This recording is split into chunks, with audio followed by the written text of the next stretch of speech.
Welcome students, Eklavya IAS academy में आपका फिर से स्वागत है। और मेरा नाम डॉक्टर शुभेंदु रॉय है।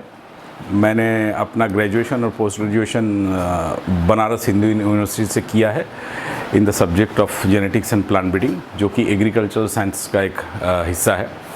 और वर्तमान में मैं छत्तीसगढ़ कृषि कॉलेज दुर्ग में से जुड़ा हुआ हूँ, जहाँ मैं प्रिंसिपल पद पर कार्यरत हूँ और साथ में मैं स्टूडेंट्स को अपना विषय भी पढ़ाता हूँ। तो दोस्तों, पहले के लेक्चर में हम एक देखे हैं कि कोशिका विभाजन कितने प्रकार का होता है, जो कि हम देखे थे कि 3 प्रकार का होता है कोशिका विभाजन, एक असूत्री, एक समसूत्री और एक अर्धसूत्री। तो पिछले वीडियो लेक्चर में हम समसूत्री विभाजन को देखे हैं और आज के वीडियो लेक्चर में हम अर्धसूत्री विभाजन या मियोसिस को देखेंगे। तो मियोसिस जो है, जैसा कि हम जानते हैं कि मियोसिस का जो टर्म है, ये शब्द फार्मर एंड मोर नाम के 2 वैज्ञानिकों ने इसको दिया था। मियोसिस को कहते हैं कि ये एक special type of cell division है। ये थोड़ा अलग टाइप है सेल डिवीजन का। क्यों है? क्योंकि ये जो है सेक्सुअली रिप्रोड्यूसिंग ऑर्गेनिज्म, जो कि सेक्सुअली रिप्रोड्यूस करते हैं, ऐसे ऑर्गेनिज्म में ही ये पाया जाता है। और इसके फलस्वरूप, ये विभाजन के फलस्वरूप उसमें गैमेट्स या युग्मक पैदा होते हैं। जैसे कि जो मेल गैमेट है उसको हम स्पर्म कहते हैं और जो फीमेल गैमेट है उसको हम एग कहते हैं। स्पर्म सेल और एग सेल ये इसके विभाजन के फलस्वरूप बनते हैं। और ये जो विभाजन है वो सिर्फ उन कोशिकाओं में होता है जो कि प्रजनन में हिस्सा लेते हैं। बाकी शरीर की जो कायिक कोशिकाएं हैं उसमें ये प्रजनन नहीं होता, ये मियोसिस नहीं होता, इस तरह का सेल डिवीजन उसमें नहीं होता। This type of cell division, this is restricted to those cells which are taking part in reproduction. तो नेचुरली ये जो है रिप्रोडक्शन के लिए अलग मैकेनिज्म डेवलप है, मतलब ये डेवलप्ड ऑर्गेनिज्म है, मतलब यूकैरियोटिक सेल में ही ये होगा। और इसमें मियोसिस और माइटोसिस को अगर हम देखेंगे तो इसमें एक और चीज़ जो अंतर है वो ये है कि इसमें 2 राउंड ऑफ डिवीजन होता है। माइटोसिस या समसूत्री में हम देखते हैं कि विभाजन, एक बार कोशिका जब विभाजन में जाती है तो उसके बाद उसमें 2, 3, 4 स्टेप्स होते हैं, जैसे प्रोफेज, मेटाफेज, एनाफेज, टेलोफेज। और उसके बाद सेल जो है विभाजित होकर 2 नई कोशिकाएं, संतति कोशिकाएं बन जाती है। लेकिन यहाँ पर और वो विभाजन कंप्लीट हो जाता है। और लेकिन यहाँ पर जो विभाजन होता है वो 2 बार में होता है। तो 2 बार को, पहले को मियोसिस 1 और दूसरे को मियोसिस 2 बोला जाता है। और इसका जो अल्टीमेट रिजल्ट है उसमें 4 सेल बनते हैं। माइटोसिस में हम देखते हैं कि जब एक सेल का विभाजन होता है कोशिका का, तो उससे 2 संतति कोशिकाएं बनती है। लेकिन यहाँ पर जो है 4 सेल्स बनते हैं, 4 सेल बनेंगे। और सब में जो गुणसूत्रों की संख्या है या क्रोमोसोम की संख्या है वो ओरिजिनल मदर सेल जिससे विभाजन शुरू हुआ था उससे आधी हो जाती है। यानी कि अगर हम मदर सेल जिसमें मियोसिस शुरू हुआ है उसमें अगर गुणसूत्रों की संख्या 10 है, तो जो 4 सेल बनेंगे विभाजन के अंत में उनमें गुणसूत्रों की संख्या 5 हो जाएंगी, तो आधी हो जाती है। तो इसलिए यहाँ पर बोलते हैं कि ये एक ऐसा प्रोसेस है जहाँ पे एक सिंगल सेल, एक सेल डिवाइड होने के बाद 4 सेल प्रोड्यूस करता है containing half the original amount of genetic information। तो half of the original amount of genetic information, original cell जिस सेल से विभाजन शुरू हुआ है उसमें जितनी गुणसूत्रों की संख्या रहेगी, जहाँ पे हम जानते हैं कि जेनेटिक इन्फॉर्मेशन रहता है, आनुवंशिकी का जो वाहक है उसकी संख्या जो है वो आधी हो जाती है। ये एक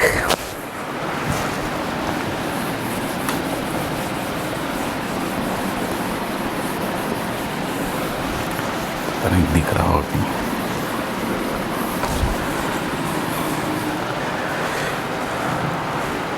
इससे पहले कि हम विभाजन में जाएं, यहाँ एक फोटोग्राफ है जिसमें आपको 22 जोड़े गुणसूत्र दिख रहे होंगे, 22 क्रोमोसोम दिख रहे होंगे, 22 जोड़े क्रोमोसोम दिख रहे होंगे। ये एक ह्यूमन सेल के जो क्रोमोसोम पाए जाते हैं, मानव शरीर की कोशिकाओं में जो क्रोमोसोम पाए जाते हैं, उनका एक फ़ोटोग्राफ है जहाँ क्रोमोसोम को अरेंज किया गया है। एक हम जानते हैं कि मानव शरीर में 23 जोड़े या 46 क्रोमोसोम पाए जाते हैं। तो ये जो 46 क्रोमोसोम पाए जाते हैं ये जोड़े में पाए जाते हैं, 23 जोड़े में। ये ना सिर्फ मानव शरीर में है बल्कि किसी भी यूकैरियोटिक कोशिकाओं में जब हम देखते हैं तो उसमें जो टोटल क्रोमोसोम की संख्या होती है, गुणसूत्रों की संख्या होती है, वो जोड़े में होती है। यानी कि अगर 20 क्रोमोसोम किसी कोशिका में है तो उसका मतलब उसमें 10 जोड़े क्रोमोसोम होंगे। जोड़े का मतलब क्या है? जोड़े का मतलब ये है कि एक जोड़े में जो 2 क्रोमोसोम होते हैं, जैसे किसी भी जोड़े को हम देखेंगे उसमें जो क्रोमोसोम होते हैं उनका रूप, आकार वगैरह एकदम समान होता है। उसमें जो जीन की संख्या होती है वो भी समान होती है। यानी कि एक जोड़े का कोई एक क्रोमोसोम अगर हम लें तो उसमें जो जीन इस यहाँ पे मौजूद होगा, दूसरे क्रोमोसोम में भी वहीं पर वही जीन मौजूद होगा। यानी कि जीन का पोजीशन, जीन की मात्रा, कौन से जीन मौजूद हैं वो सब समान होते हैं। मतलब कि अगर मान लीजिए कि एक क्रोमोसोम में इस पोजीशन पर एक आँख के रंग वाला जीन मौजूद है जो कि आँख के रंग को कंट्रोल करता है, तो उसका जो दूसरा जोड़ा होगा उसमें भी उसी पोजीशन पे वहीं पर आँख के रंग को कंट्रोल करने वाला जीन मौजूद होगा। हो सकता है कि वो जीन जो है दूसरा फॉर्म हो, पर जिस कैरेक्टर को रिप्रेजेंट करने वाला जीन एक क्रोमोसोम में है, दूसरे में भी उसी कैरेक्टर को रिप्रेजेंट करने वाला जीन होगा। फॉर एग्जांपल अगर ये हम देखते हैं कि यहाँ पर अगर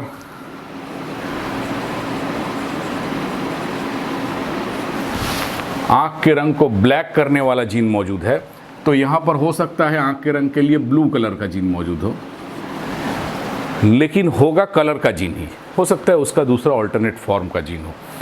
तो ये इस तरह का जो जोड़े होते हैं, इन जोड़े को हम होमोलोगस क्रोमोसोम्स बोलते हैं या होमोलोगस क्रोमोसोम का पेयर बोलते हैं। तो अगर जैसे ह्यूमन में हम देखेंगे तो ये 22 जोड़े हैं और एक जोड़ा जो है जो सेक्स क्रोमोसोम है जिससे कि सेक्स डिटर्मिनेशन होता है वो एक अलग होता है। इसके अलावा जो बाकी जो 22 जोड़े हैं, ये जोड़े में जो भी 2 क्रोमोसोम है वो 2 क्रोमोसोम बिल्कुल एक समान है। उनका रंग, उनका रूप, उनका आकार, इनकी जो लंबाई, उनमें सेंट्रोमियर का पोजीशन, सारा कुछ बिल्कुल समान होता है। तो ये हमको समझना थोड़ा ज़रूरी होता है क्यों होमोलोगस क्रोमोसोम के बारे में, क्योंकि मियोसिस में जो है इसी से संबंधित, इसके विभाजन का जो स्टेप्स हैं वो इसी से संबंधित हैं। ये जो हमने क्रोमोसोम को देखा उसी को थोड़ा अच्छा तरीके से ये डायग्राम बना के दिखाया गया है। इसको डायग्रामेटिक रिप्रेजेंटेशन हम बोल सकते हैं, उसी का डायग्राम बना करके किया गया है। तो इसमें हम थोड़ा अच्छे ढंग से देख पाएंगे कि जैसे ये पहला क्रोमोसोम का जोड़ा है तो दोनों क्रोमोसोम बिल्कुल एक जैसे हैं। यहाँ सेंट्रोमियर का पोजीशन बिल्कुल एक ही जगह पे है। इसकी लंबाई बिल्कुल सेम है। जो दोनों आर्म हैं उनकी लंबाई हर जोड़े में बिल्कुल बराबर होती है। और इस तरह से जब हम क्रोमोसोम को अरेंज करते हैं, यहाँ पे सबसे लंबे क्रोमोसोम या सबसे बड़े क्रोमोसोम से होते हुए सबसे छोटे क्रोमोसोम तक अरेंज किया गया है। ऐसा जब हम अरेंजमेंट करते हैं तो उसको हम कैरियोटाइप बोलते हैं, उसको हम बोलते हैं कैरियोटाइप। चूँकि ये ह्यूमन क्रोमोसोम का अरेंजमेंट है तो इसको ह्यूमन कैरियोटाइप बोल रहे हैं। ऐसा किसी भी ऑर्गेनिज्म का क्रोमोसोम लेके करेंगे तो उसके नाम से बोल सकते हैं कि ये उसका कैरियोटाइप है। इसमें क्रोमोसोम को बड़े से छोटे क्रम में अरेंज किया जाता है उनके साइज के हिसाब से, और सेंट्रोमियर को एक लाइन में रखा जाता है। तो इसमें आप देखेंगे जो एक लाइन में जितने क्रोमोसोम को सजाए गए हैं उनके सेंट्रोमियर का पोजीशन लगभग एक स्ट्रेट लाइन में है, बिल्कुल एक स्ट्रेट लाइन में है। ये कैरियोटाइप क्या है ये कभी कभी पूछा जाता है। तो कैरियोटाइप का मतलब ये है कि जब हम क्रोमोसोम को उनके आकार के हिसाब से बड़े से छोटे के क्रम में उनको अरेंज करें और उनका जो सेंट्रोमियर है वो एक लाइन में रखते हुए अरेंज करें, तो ये ह्यूमन कैरियोटाइप है। ये इसमें थोड़ा आपको अच्छा दिख रहा होगा। तो ये इसमें से हर एक जो क्रोमोसोम का जोड़ा है उसमें 2 होमोलोगस क्रोमोसोम है। तो टोटल 22 जोड़े हैं, 22 दूनी 44, और एक एक्स क्रोमोसोम या वाई क्रोमोसोम है। ये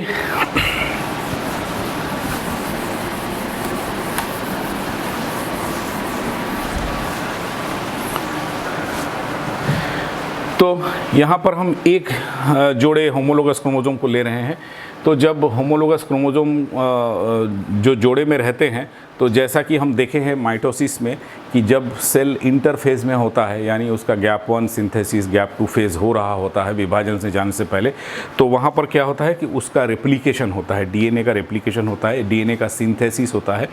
तो जो होमोलोगस क्रोमोसोम है, यहाँ भी उनका रेप्लिकेशन होगा सिंथेसिस फेज़ में। तो एक क्रोमोसोम का एक और दूसरा कॉपी क्रिएट होगा। तो दोनों होमोलोगस क्रोमोसोम में अपनी अपनी कॉपी बनाई है। तो जो ओरिजिनली था एक एक था, उसकी एक एक कॉपी बन गई है, क्योंकि सेल विभाजन से जाने से पहले डीएनए का रेप्लिकेशन होता है। तो ये जो कॉपी बनी होती है, ये अभी भी सेंट्रोमियर से जुड़ी होती है।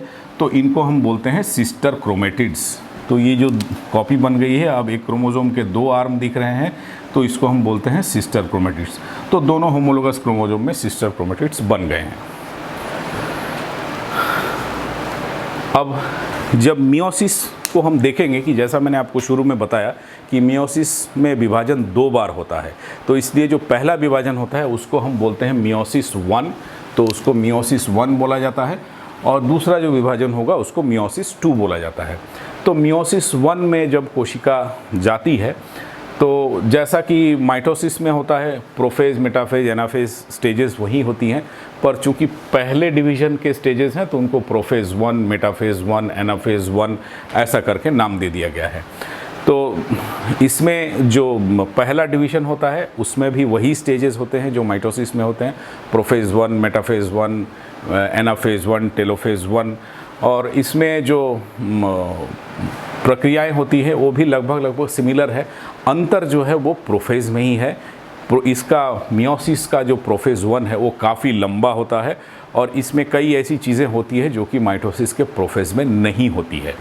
तो इसका जो प्रोफेज है उसको हम थोड़ा विस्तार से देखेंगे, क्योंकि उसमें ही जो चीज़ें होती है जिससे कि वेरिएशन पैदा होता है, या जिससे कि नई जो संततियाँ बनती हैं उसमें नए गुण आते हैं, वो जो है प्रोफेज की वजह से ही आते हैं।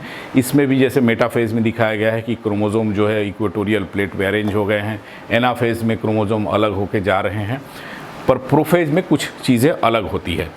तो प्रोफेज में ये होता है कि जो होमोलोगस क्रोमोसोम्स हम देखे इससे पहले कि होमोलोगस क्रोमोसोम होते हैं, यानी कि क्रोमोसोम जोड़े में रहते हैं, उन जोड़ों के क्रोमोसोम का पेयरिंग होता है, जो कि माइटोसिस में नहीं होता। इसमें होमोलोगस क्रोमोसोम के जोड़ों का पेयरिंग होता है, और उनके जो क्रोमेटिड्स हैं, सिस्टर क्रोमेटिड्स हैं, जो कि हम इससे पहले वाले स्लाइड में देखे, उनमें जो जेनेटिक मटेरियल या जो जीन होता है या जो डीएनए का हिस्सा होता है उसका आदान प्रदान होता है, जो कि यहाँ पर ये फोटोग्राफ में दिखाया गया है। तो उनका आदान प्रदान होता है। तो एक क्रोमोसोम का कुछ हिस्सा कट के दूसरे क्रोमोसोम में जाके जुड़ जाता है, और उसका जो दूसरा होमोलोगस क्रोमोसोम का पेयर है वहाँ से कुछ हिस्सा आके इधर जुड़ जाता है। तो जीन का आदान प्रदान होता है, जिससे नई कॉम्बिनेशंस या नई संततियों में बनते हैं। ये एक उसी तरह का डायग्राम है। यहाँ पे जस्ट मैंने इसको इसलिए लिया है कि ये एक्चुअल फोटोग्राफ्स हैं। तो आप देख सकते हैं कि जब उसको हम माइक्रोस्कोप में या खुर्दबीन में देखते हैं तो एक्चुअली इस तरह से दिखता है। एक्चुअली इस तरह से ये नहीं दिखता, ये तो फोटोग्राफ बनाया हुआ है, बट एक्चुअली जो है इस तरह से क्रोमोसोम दिखते हैं कि क्रोमोसोम ये मेटाफेज स्टेज में है, ये अलग हो रहे हैं तो एनाफेज स्टेज में है, ये टेलोफेज जो क्रोमोसोम अपने दोनों पोल पर पहुंच गए हैं। तो अब हम इसका जो प्रोफेज स्टेज है उसको हम देखेंगे। तो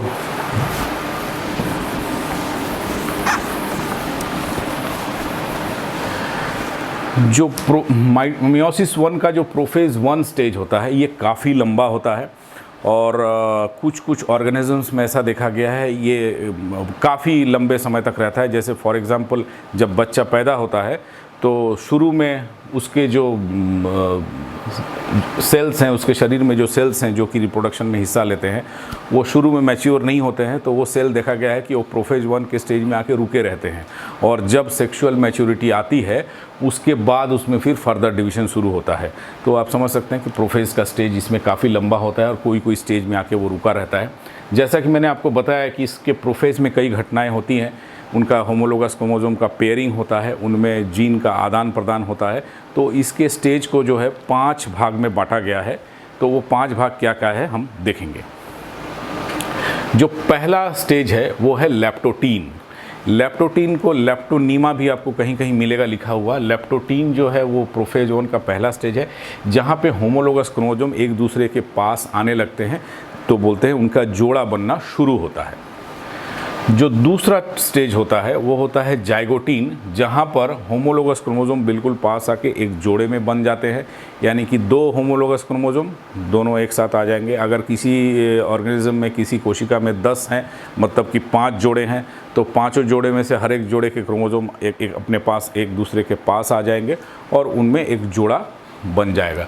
तो इस स्टेज को बोलते हैं कि बाईवैलेंट फॉर्मेशन हुआ है। तो बाईवैलेंट फॉर्मेशन, बाई का मतलब होता है 2, तो बाईवैलेंट मतलब 2 क्रोमोसोम के जोड़े बन जाते हैं। तो तीसरा जो स्टेज है जिसको हम बोलते हैं पैकिटीन। पैकिटीन में जैसा कि मैंने आपको बताया, वो जीन का आदान प्रदान या क्रोमोसोम के हिस्सों का आदान प्रदान होता है दोनों होमोलोगस क्रोमोसोम के बीच में। तो उस घटना को हम बोलते हैं क्रॉसिंग ओवर, मतलब यहाँ का जीन क्रॉस होकर उधर चला गया और उधर का जीन क्रॉस होकर इधर चला गया, तो उसको हम बोलते हैं क्रॉसिंग ओवर। जो अगला स्टेज होता है जिसको हम बोलते हैं डिप्लोटीन। तो ये जो यहाँ क्रॉसिंग ओवर जब होता है तो क्रोमोसोम के सेगमेंट्स का एक दूसरे से आदान प्रदान होता है, तो एक ऐसा क्रॉस जैसा स्ट्रक्चर बनता है, पर वो यहाँ पर दिखता नहीं है। जब वो अलग होने लगते हैं, क्योंकि क्रोमोसोम सटे हुए हैं, बिल्कुल बाईवैलेंट स्टेज में है, एक दूसरे के साथ पेयर बने हुए हैं, तो अगर वहाँ पे कुछ एक्सचेंज हो रहा है तो उतना दिखता नहीं है माइक्रोस्कोप में। जब वो अलग होने लगते हैं तो जहाँ पे एक्सचेंज हुआ है वो जगह ऐसा क्रॉस जैसा दिखने लगता है, तो उस स्ट्रक्चर को हम बोलते हैं काइस्माटा। तो ये काइस्माटा डिप्लोटीन स्टेज में दिख रहा है। ये क्रॉसिंग ओवर होमोलोगस क्रोमोसोम के बीच में हमेशा होगा ही, इसकी कोई गारंटी नहीं है, कभी होता है कभी नहीं होता है। अगर ये काइस्माटा दिखता है अगले स्टेज में तो हम समझते हैं कि क्रॉसिंग ओवर हुआ है, यानी कि होमोलोगस क्रोमोसोम के बीच में जीन का आदान प्रदान हुआ है। और इसका जो लास्ट स्टेज है डाइकाइनेसिस, यानी कि होमोलोगस क्रोमोसोम सेपरेट हो जाते हैं और जो केंद्रक है वो विभाजित हो जाता है। तो ये प्रोफेज की जो है ये 5 अवस्थाएं होती है। अब इनका हम डायग्राम देखेंगे ताकि हमको थोड़ा अच्छे से समझ में आ सके। जो पहला स्टेज होता है लेप्टोटीन, उसमें कहता है कि क्रोमोसोम्स, होमोलोगस क्रोमोसोम जो है वो पास आने लगते हैं और उनकी पेयरिंग धीरे धीरे वो स्टार्ट होती है। वो क्रोमोसोम जो है, जैसे यहाँ पे 4 क्रोमोसोम दिखाए गए हैं, यानी कि 2 जोड़े दिखाए गए हैं, तो ये क्रोमोसोम एक दूसरे के पास आना शुरू करेंगे, पर यहाँ पर केंद्रक झिल्ली जो है वो बरकरार रहती है, वो जैसी की वैसी रहती है। ये सारी क्रियाएं जैसा हम प्रोफेज में देखे थे माइटोसिस के, कि जब क्रोमोसोम दिखने लगते हैं और प्रोफेज के अंत में केंद्रक झिल्ली टूट जाती है, तो यहाँ पे ये अभी बरकरार है। तो ये जो 5 स्टेज है ये केंद्रक झिल्ली के अंदर ही होता है, और जब ये 5 स्टेज खत्म होते हैं तब जाके केंद्रक झिल्ली टूटती है। तो इसमें बोला है क्रोमोसोम्स बिकम विजिबल, क्रोमोसोम दिखने लगते हैं, शॉर्टन एंड थिक। तो इस स्टेज में क्रोमोसोम दिखना चालू हो जाते हैं, वो छोटे होने लगते हैं कॉइलिंग की वजह से, और size of nucleus increases and homologous chromosome start getting closer to each other. तो होमोलोगस क्रोमोसोम एक दूसरे के पास आने लगते हैं। ये दूसरा स्टेज है जाइगोटीन, जहाँ पर हम देख सकते हैं कि होमोलोगस क्रोमोसोम का एक दूसरे के साथ पेयरिंग हो रहा है। तो इसलिए बोला है कि होमोलोगस पेयर ऑफ क्रोमोसोम, क्योंकि एक होमोलोगस जोड़े के क्रोमोसोम एक साथ आ गए हैं और वो बिल्कुल एक दूसरे के साथ पेयरिंग हो जाते हैं। जब ये पेयरिंग होता है तो यहाँ पे जो है जो 2 क्रोमोसोम एक साथ आ गए हैं तो इनको बाईवैलेंट बोला जाता है। लेकिन जैसा कि हम देखे थे कि जब क्रोमोसोम डिवीज़न में जाते हैं उससे पहले उनकी एक कॉपी बनती है, यानी कि इस क्रोमोसोम की भी एक कॉपी बनेगी और इसका जो दूसरा होमोलोगस क्रोमोसोम है उसकी भी एक कॉपी बनेगी। तो ये दोनों क्रोमोसोम एक साथ आएंगे, पेयरिंग हो जाएगा, इसको बाईवैलेंट बोलते हैं। बाई मीन्स 2 क्रोमोसोम एक साथ आ गए हैं तो बाईवैलेंट। कहीं कहीं पर इसको टेट्राड भी बोला जाता है। टेट्राड इसलिए बोला जाता है, टेट्राड इसलिए बोला जाता है कि यहाँ पे सिस्टर क्रोमेटिड की संख्या 4 है, 1 2 3 4, तो इसलिए टेट्राड शब्द का भी इस्तेमाल किया जाता है, जो कि शायद यहाँ के लिए उतना सही नहीं है, क्योंकि टेट्राड नॉर्मली हम जब 4 सेल बनते हैं उसको टेट्राड बोला जाता है। तो यहाँ भी कहीं कहीं पर इस्तेमाल होता है, पर ये इतना प्रचलित नहीं है। बाईवैलेंट वर्ड जो है ज़्यादा सही है यहाँ के लिए, क्योंकि 2 क्रोमोसोम है तो 2 क्रोमोसोम एक साथ आ गए हैं तो बाईवैलेंट हो गए हैं, तो इसलिए बोलते हैं कि बाईवैलेंट क्रोमोसोम, बाईवैलेंट का फॉर्मेशन हुआ है। तो ये जो है बाईवैलेंट बन गए हैं। और ये जो बाईवैलेंट क्रोमोसोम की पेयरिंग होती है, इनके बीच में कुछ प्रोटीन वगैरह जमा होते हैं जो इनको अटैच कर देते हैं, एक साथ अटैच कर देते हैं। तो जब ऐसा फॉर्मेशन होता है और बीच में वो प्रोटीन भी जमा हो जाता है, तो ये थोड़ा जो हम चेन को खींचते हैं जिप, वो जिप की तरह काम करता है। एक तरफ से पेयरिंग होना चालू होता है और दूसरे एंड की तरफ जाता है, यहाँ चालू होगा और दूसरे एंड की तरफ जाता है। तो इसको हम बोलते हैं सिनेप्टोनिमल कॉम्प्लेक्स। जब बाईवैलेंट फॉर्मेशन हो गया, उनकी पेयरिंग हो गई और अंदर में प्रोटीन वगैरह जमा हो गया, तो उसको हम बोलते हैं सिनेप्टोनिमल कॉम्प्लेक्स का फॉर्मेशन हो गया। तो सिनेप्टोनिमल कॉम्प्लेक्स बनना या बाईवैलेंट बनना या क्रोमोसोम होमोलोगस क्रोमोसोम का पेयरिंग होना, ये तीनों एक ही चीज़ें हैं और ये जाइगोटीन स्टेज में हो जाती हैं।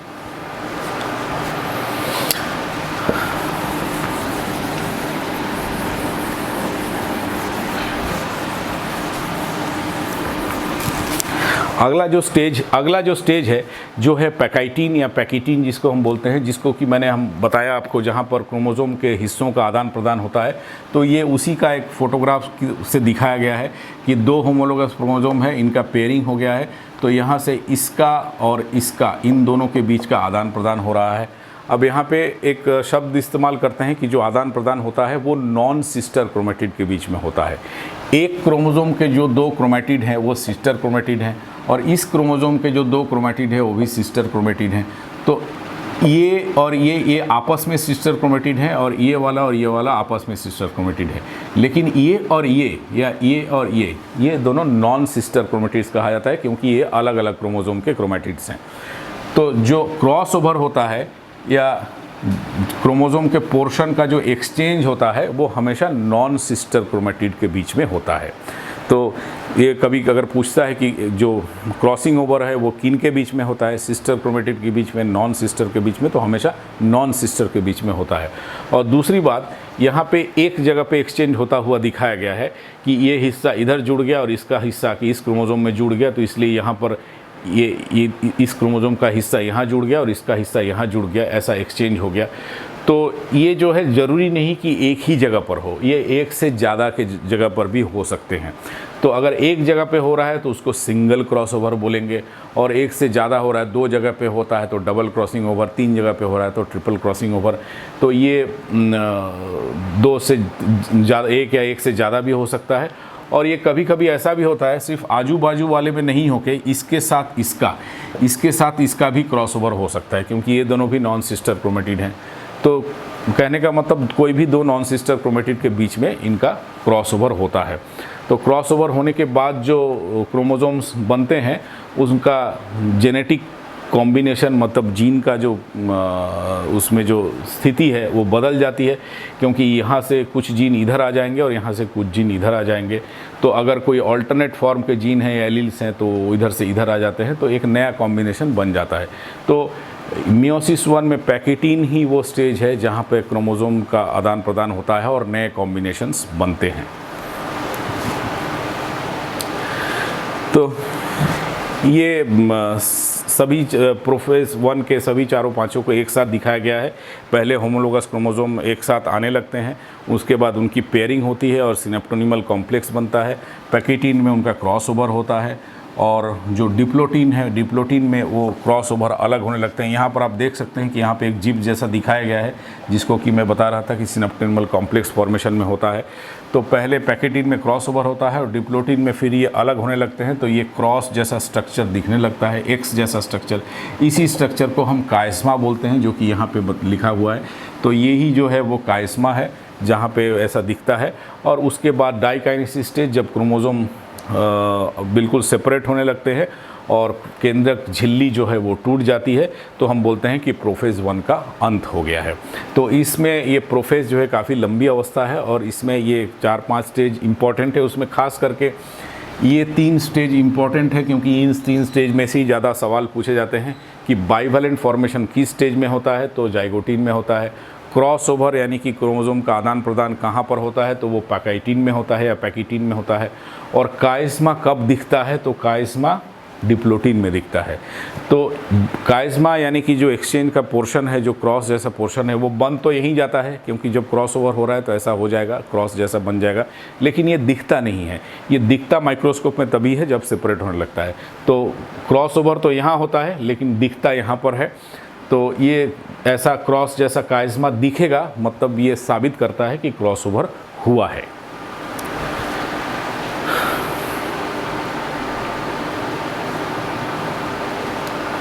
इसके बाद की जो स्थिति है वो जो हम पहले देख चुके हैं माइटोसिस में, उसके जैसे ही है। मेटाफेज में वैसे ही क्रोमोसोम बीच में अरेंज हो जाते हैं और टेलोफेज में वो अलग होने लगते हैं।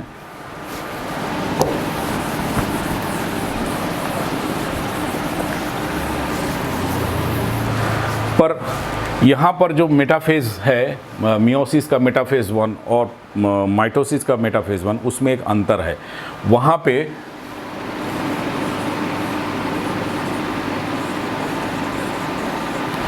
वहाँ पे ऐसे क्रोमोसोम्स जो है लाइन से इक्वेटोरियल प्लेट में अरेंज होते हैं। यहाँ पे होमोलोगस क्रोमोसोम का जोड़ा अरेंज होता है।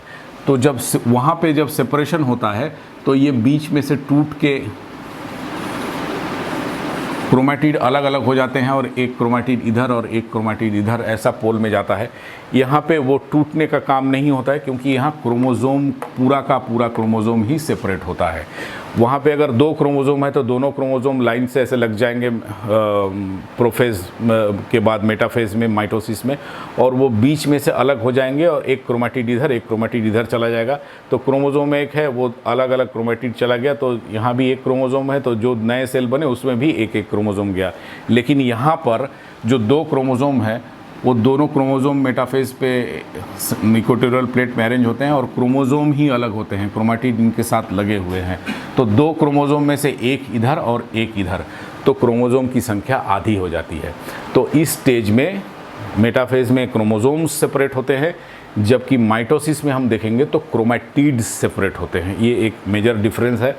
और टेलोफेज में जैसा कि हम देखते हैं कि यहाँ पर हम जैसा देख पा रहे हैं 1 2 3 4 क्रोमोसोम थे, वो 2 इधर आ गए, 2 इधर आ गए, तो 2 क्रोमोसोम इधर आ गए, 2 क्रोमोसोम इधर आ गए। तो यहाँ पे क्रोमोसोम की संख्या थी 4 और यहाँ पे हो गई 2 और 2।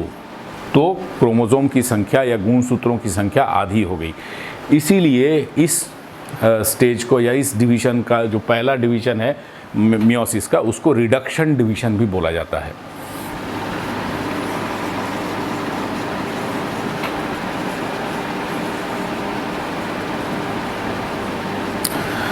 इसलिए जो मियोसिस का पहला डिवीज़न है उसको रिडक्शन डिवीज़न भी बोलते हैं, क्योंकि क्रोमोसोम की संख्या आधी हो जाती है।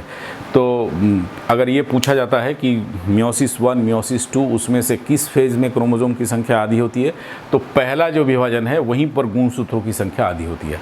जो अगला डिवीज़न है, जब ये आधी आधी होकर 2 सेल हो गई, फिर ये दोनों सेल में जैसा मियोसिस होता है उस तरह के ही फिर प्रोसेस होंगे। फिर इसमें चूँकि दूसरा डिवीज़न एक और स्टार्ट होगा, तो इसमें फिर से प्रोफेज, मेटाफेज, एनाफेज, टेलोफेज होगा, और उसमें जैसा माइटोसिस में होता है बिल्कुल माइटोसिस की तरह बिल्कुल सिमिलर होता है। तो जो दूसरा विभाजन है वो बिल्कुल माइटोसिस जैसा सेम होता है। सिर्फ पहला डिवीज़न जो है उसमें अंतर होता है, क्योंकि उसमें एक तो प्रोफेज काफ़ी लंबा होता है और उसमें कई घटनाएँ होती हैं, बाइवेलेंट फॉर्मेशन होना, उनका क्रॉसिंग ओवर होना, और फिर काइज़मा दिखना, फिर उनका क्रोमोसोम की संख्या आधी हो जाना। तो ये सारी चीज़ें जो है, ये सारी घटनाएं मियोसिस के पहले डिवीज़न में ही होती है।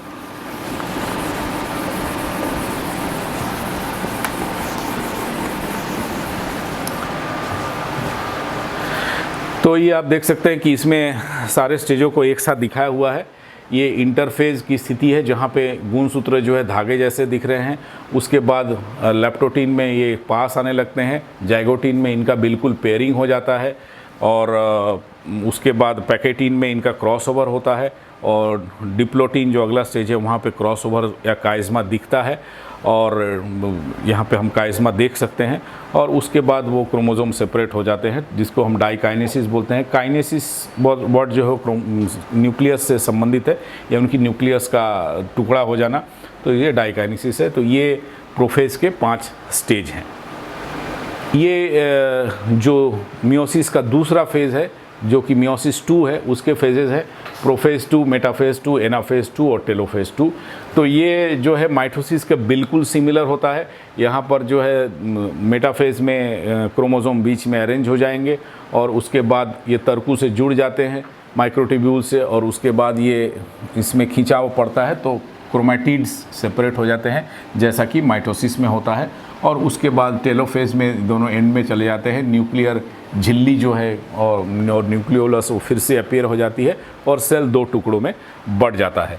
तो ये 2 सेल हैं जो कि मियोसिस 1 में जो 2 कोशिकाएं बनी है, ये वो 2 कोशिकाएं हैं। तो दोनों में फिर से यही चीज़ होता है, तो अंत में यहाँ 2 और यहाँ 2, तो टोटल 4 कोशिकाएं बनती है। तो मियोसिस का जब एंड होता है तो मियोसिस का दूसरा डिवीज़न जो है वो बिल्कुल माइटोसिस की तरह है, तो दोनों में कोई अंतर नहीं है। और इसमें जो 2 कोशिकाएं मियोसिस 1 से बनी हैं उन दोनों में माइटोसिस होता है और दोनों 2-2 कोशिकाओं में बढ़ती है, तो अंत में जाके 4 कोशिकाएं बनती हैं। तो यहाँ पे एक साथ दिखाया गया है, यहाँ से शुरू हो रहा है। पहला प्रोफेज 1 हुआ, प्रोफेज 1 में इनकी पेयरिंग और क्रॉसिंग ओवर ये सब हो गई। फिर मेटाफेज हुआ जहाँ बीच में इकट्ठे हो गए और क्रोमोज़ोम सेपरेट हो गए। होमोलोगस क्रोमोज़ोम के जो जोड़े हैं वो यहाँ पे मेटाफेज में आते हैं और एक क्रोमोज़ोम इधर, एक क्रोमोज़ोम इधर, यानी कि शुरू में 1, 2, 3, 4 क्रोमोज़ोम थे। अब यहाँ पे आधे होके 2 क्रोमोज़ोम इधर आ गए और 2 क्रोमोज़ोम इधर आ गए, तो क्रोमोज़ोम की संख्या आधी हो गई। फिर उसमें टेलोफेज हुआ और 2 सेल बन गए। तो पहले डिवीज़न के अंत में ये 2 सेल बने। इन 2 सेल में फिर से डिवीज़न शुरू होता है जो कि माइटोसिस के समान है। तो अब यहाँ पे क्रोमोसोम बीच में जैसा मेटाफेज में माइटोसिस में होता है वैसा ही अरेंज होते हैं और फिर इनके क्रोमैटिड्स का सेपरेशन होता है। तो यहाँ पर और यहाँ पर ये मेटाफेज और इस मेटाफेज को अगर आप देखेंगे तो ये माइटोसिस के जैसा है। यहाँ पे क्रोमैटिड्स का सेपरेशन हो रहा है, तो एक क्रोमोसोम था उसके 2 क्रोमैटिड्स सेपरेट हो रहे हैं, जबकि यहाँ पे क्रोमैटिड्स साथ में लगे हुए हैं, इसमें क्रोमोसोम्स का सेपरेशन होता है। तो इस यहाँ पे जब क्रोमैटिड्स अलग होंगे तो एक क्रोमोसोम के 2 क्रोमैटिड तो दोनों तरफ एक एक जाएंगे, तो संख्या जो है समान बनी रहेगी और इस अंत में ये 4 सेल बनते हैं। तो साइटोकाइनेसिस यानी कि कोशिका का विभाजन होगा तो अंत में ये जाके ये 4 सेल बनते हैं। ये जो 4 सेल बने हैं इसके लिए ये टर्म यूज़ किया जाता है टेट्राड, क्योंकि ये 4 यहाँ पे बने हैं तो 4 के लिए टेट्रा, तो 4 सेल बनते हैं, ये टेट्राड। तो ये है मियोसिस, ये मियोसिस का 1 है और ये मियोसिस का 2, तो ये दोनों विभाजन है। यहाँ पे हम एक कंपैरिजन कर रहे हैं कि माइटोसिस और मियोसिस में क्या अंतर होता है। तो जो डिवीज़न है, नंबर ऑफ डिविजन्स यानी कि विभाजन, माइटोसिस में कोशिका एक ही बार विभाजित होती है जबकि मियोसिस में 2 बार होती है। इंडिपेंडेंट असॉर्टमेंट मतलब कौन सी कोशिका किधर जाएगी, में कोशिका में जो क्रोमोसोम है वो कौन सा क्रोमोसोम किधर जाएंगे, मतलब होमोलोगस क्रोमोसोम का जो जोड़ा है वो कौन सा किधर जाएगा, क्योंकि दोनों अलग होते हैं, वो चीज़ यहाँ पे होती है, यहाँ पर नहीं होती है। सिनेप्सिस यानी कि बाइवेलेंट फॉर्मेशन या सिनेप्टोन्यूअल कॉम्प्लेक्स बनना वो माइटोसिस में नहीं होता है, यानी कि होमोलोगस क्रोमोसोम का जो जोड़ा बनना वो यहाँ पे नहीं होता है, मियोसिस में होता है। क्रॉसओवर यहाँ पे नहीं होता है, यहाँ पर होता है। इसका जो आउटकम है, इसमें जो एंड रिजल्ट है, इसमें 2 सेल बनते हैं, इसको 4, यहाँ पे 4 कोशिकाएं बनती है। प्लॉइडी लेवल यानी कि क्रोमोसोम की संख्या गुणसूत्रों की संख्या की बात कर रहा है। तो जो माइटोसिस के एंड में जो क्रोमोसोम की संख्या जो है वो बराबर बनी होती है और इसमें जो है आधी हो जाती है। और इसका यूज़ ये कहाँ पर होता है, ये कायिक कोशिकाओं में होता है, बॉडी के सेल्स में होता है और ये सेक्स सेल्स में ही होता है, जो ऐसी कोशिकाएं जो प्रजनन में भाग ले रही हैं उसमें होता है। और इसके अंत में जो है वो गैमेट्स बनते हैं जिसको युग्मज हम बोलते हैं। तो गैमेट्स कौन से डिवीजन से बनेंगे, तो गैमेट्स हमेशा मियोसिस से बनेंगे। बाइवेलेंट फॉर्मेशन कहाँ होगा, तो मियोसिस में होगा। क्रॉसओवर कहाँ होगा, मियोसिस में होगा। एक्सचेंज ऑफ क्रोमोसोम का सेगमेंट कहाँ पर होगा, मियोसिस में होगा। नया कॉम्बिनेशन जीन का कहाँ बनेगा, तो मियोसिस में बनेगा। तो मियोसिस इसलिए एक इम्पॉर्टेंट है क्योंकि इसमें विभिन्नताएं पैदा होती हैं। जब क्रोमोसोम के सेगमेंट का एक्सचेंज होता है तो नए जीन के कॉम्बिनेशन बनते हैं। एक क्रोमोसोम में जो जीन थे उनका एक नया कॉम्बिनेशन एक्सचेंज होने से बनता है, तो विभिन्नताएं पैदा होती है। तो इसलिए ये इवोल्यूशन की दृष्टि से या विकास की दृष्टि से भी ये बहुत इम्पॉर्टेंट है। और दूसरी चीज़ ये है कि जब रिप्रोडक्शन होता है तो हम जानते हैं कि एक गैमेट युग्मक मेल की तरफ से आता है और एक फीमेल की तरफ से आता है और दोनों का फ्यूजन होता है तो जाइगोट बनता है। फिर उसका डेवलपमेंट से फिर अल्टीमेटली पूरा शरीर का विकास होता है। तो क्रोमोसोम की संख्या अगर मियोसिस में आधी नहीं होगी तो जो नए से दोनों सेल का जब फ्यूजन होगा और जाइगोट बनेगा, अगर आधी नहीं होती है तो फिर डबल हो जाएगी। तो हर बार जब होगा तो डबल डबल डबल होती जाएगी, तो सेल में इतनी क्षमता नहीं होगी कि हर बार इतने क्रोमोसोम को एक साथ एकोमोडेट कर सके। तो ये जो है क्रोमोसोम की संख्या को नई पीढ़ी में बराबर बनाए रखने के लिए भी ज़रूरी है। तो क्रोमोसोम की संख्या जो आधी होती है वो जब फिर से मेल गैमेट और फीमेल गैमेट का फ्यूजन होता है रिप्रोडक्शन के दौरान तो फिर से संख्या बराबर हो जाती है। तो ये एक तरह से अगली पीढ़ी में क्रोमोसोम की संख्या बनाए रखने में भी मदद करता है। तो इसका जो एंड रिज़ल्ट है, जहाँ कि हम देखें कि यहाँ 2 सेल और 4 सेल बनते हैं और ये बॉडी सेल में होता है, कायिक कोशिकाओं में या सेक्स सेल में होता है। तो जेनेटिक्स में ये बोलता है कि इसके आनुवंशिकी के दृष्टिकोण से ये कहता है कि जो मियोसिस के बाद जो 2 नई कोशिकाएं बनेंगी वो बिल्कुल आइडेंटिकल होगी, यानी कि मदर सेल की बिल्कुल कॉपी होगी, उसमें कोई नयापन नहीं होगा। लेकिन यहाँ पर चूँकि रिकॉम्बिनेशन हुआ है, क्रॉसओवर हुआ है, तो जो नया कॉम्बिनेशन बनेगा तो यहाँ पे जो सेल्स बनेंगे वो वेरिएशन उसमें आएगा, क्योंकि वो मदर कोशिका जिस कोशिका से विभाजन शुरू हुआ है उसमें जो जीन्स मौजूद थे, जीन का जो कॉम्बिनेशन मौजूद था, यहाँ पे वो कॉम्बिनेशन चेंज हो जाएगा, तो यहाँ पे नया वेरिएशन क्रिएट होगा। तो ये भी माइटोसिस और मियोसिस का एक डायग्रामेटिक रिप्रेजेंटेशन है। इसको बंद कर दें। तो ये एक मैंने एक फ़ोटोग्राफ दिखाने का कोशिश किया है आपको, जो एक्चुअल जब हम देखते हैं माइक्रोस्कोप में तो इस तरह का दिखता है। तो यहाँ पर आप देख सकते हैं कि क्रोमोसोम्स का थोड़ा सा पेयरिंग हो रहा है और क्रॉसओवर ये इतना आसान नहीं है माइक्रोस्कोप में देखना, इसलिए इसको हाई पावर माइक्रोस्कोप में देखते हैं। ये नॉर्मल सूक्ष्मदर्शी कंपाउंड माइक्रोस्कोप में देखने से इस तरह का दिखता है। तो एक सेल से शुरू हुआ है और लास्ट में ये 4 सेल बने हैं जिसको टेट्राड बोला गया है। तो ये मियोसिस का एक फ़ोटोग्राफ है। तो इसलिए मियोसिस जो है माइटोसिस और मियोसिस में, माइटोसिस का अलग इम्पोर्टेंस है और मियोसिस का अलग इम्पोर्टेंस है। माइटोसिस जो है कहीं भी कट जाए, फट जाए कहीं भी, या जब ग्रोथ होता है तो माइटोसिस की ज़रूरत है, क्योंकि माइटोसिस से शरीर का हिस्सा, नए हिस्से बनते हैं, नई कोशिकाएँ बनती हैं और कहीं पर ग्रोथ हो, रिपेयर हो, उसके लिए माइटोसिस ज़रूरी है। और मियोसिस जो है वो रिप्रोडक्शन के लिए ज़रूरी है, क्योंकि रिप्रोडक्शन के समय क्रोमोसोम की संख्या आधी होना, उसमें नया कॉम्बिनेशन क्रिएट होना, तो नई विभिन्नताएं पैदा होना, तो जिसमें आगे जब नई पीढ़ी बनेगी तो उसमें कुछ अंतर आते हैं पुरानी पीढ़ी से, तो वो एक नेचर के लिए भी एक नया कॉम्बिनेशन वहाँ मिलता है जिससे कि वो सिलेक्ट कर सके, या सिलेक्शन के लिए, या जब हम पादप प्रजनन देखते हैं तो वहाँ भी देखते हैं कि इस सिद्धांत का इस्तेमाल करके वहाँ पे नई वेरिएशन जो क्रिएट है उसमें सिलेक्शन किया जाता है। तो ये दोस्तों था मियोसिस।